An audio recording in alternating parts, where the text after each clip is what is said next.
Hello friend, popular TV serial तुमसे तुम तक क्या आने वाले अपकमिंग एपिसोड में अब आप देखने वाले हैं कि सिद्धि माता के चलते अब गोपाल को एहसास होगा कि अनु के लिए अगर कोई लड़का सही है तो वो सिर्फ और सिर्फ आर्यवर्धन सर हैं। जी हाँ दोस्तों, अनु के पापा को बहुत जल्दी एहसास होगा, उन्हें अपनी गलती भी फील होगी कि उन्होंने बहुत गलत सोचा है आर्यवर्धन सर के बारे में। इसलिए फाइनली यहाँ पे अब वो आर्यवर्धन सर को एक्सेप्ट करने वाले हैं अपने दामाद के तौर पर। आने वाले एपिसोड में आपको देखने को मिलेगा कि यहाँ पे बहुत जल्द देखने को मिलेगा कि एक दिन शर्मा जी अपना बर्थडे सेलिब्रेट करेंगे और शर्मा जी के बर्थडे वाले दिन आर्यवर्धन और अनु मिलकर उनके लिए एक ज़बरदस्त प्लान बनाएंगे। उन्हें खुश करने की पूरी कोशिश करते हैं, वह हर एक चीज़ करते हैं जो उनको पसंद होती है और जो उनके लिए बहुत अच्छी स्पेशल होती है। देखने के बाद शर्मा जी सोचते हैं कि मुझे पटाने के लिए ये सब कुछ किया जा रहा है और फिर वे कहते हैं कि तुम्हें जितना जो काम करना है कर लो, लेकिन मैं तो पटने वाला नहीं हूँ और ना ही मैं मानूंगा और ना ही अपने फैसले को बदलूंगा। लेकिन यहाँ पे जिस तरीके से आर्यवर्धन हर रोज़ अनु की केयर कर रहा होता है, इनकी फैमिली की केयर कर रहा होता है, सब कुछ देखते हुए शर्मा जी को भी कहीं ना कहीं एहसास होने लगता है कि आर्यवर्धन से अच्छा लड़का अनु को कहीं नहीं मिलेगा। लेकिन फिर भी वह अपने ईगो में होते हैं और ऐसा कुछ भी नहीं कहते हैं।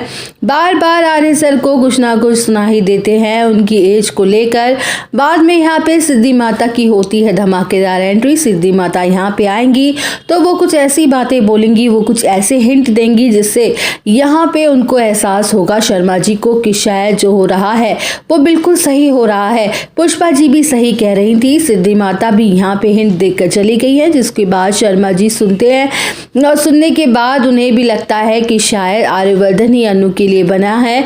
मैं उनको जिद में अलग कर रहा हूँ, मैं उनके बीच में आ रहा हूँ ज़बरदस्ती। यहाँ पे अनु अपने पापा को समझाती है और कहती है कि आर्यवर्धन सर से अच्छा इंसान उसे कहीं नहीं मिलेगा, वह उससे बहुत प्यार करती है। और अनु भी ये बात बताती है कि शादी करेगी तो सिर्फ आर्य सर से करेगी, क्योंकि वो भी सिर्फ आर्य सर को ही पसंद करती है, उनसे बहुत प्यार करती है। आर्य सर जितनी उनकी केयर करते हैं, हमारी फैमिली की केयर करते हैं, उतना कोई नहीं कर सकता।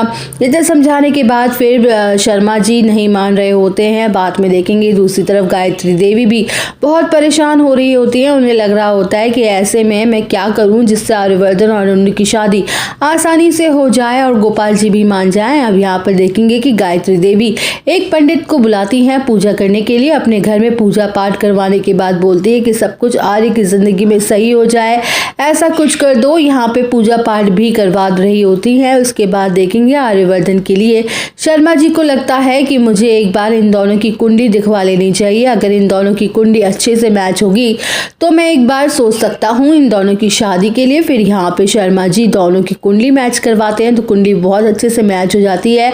36 के 36 गुण मिलते हैं। ऐसा लगता है कि इनका रिश्ता पहले से ही खुद माता रानी ने बनाया है और इसका हिंट मिल जाने के बाद उन्हें एहसास होता है कि अनु जो पहले से ही मतलब इन लोगों को जानती है, राजनंदिनी से इनका कोई कनेक्शन इन लोगों को दिखाई देता है। पूरी तरीके से अब कुछ भी क्लियर नहीं होगा।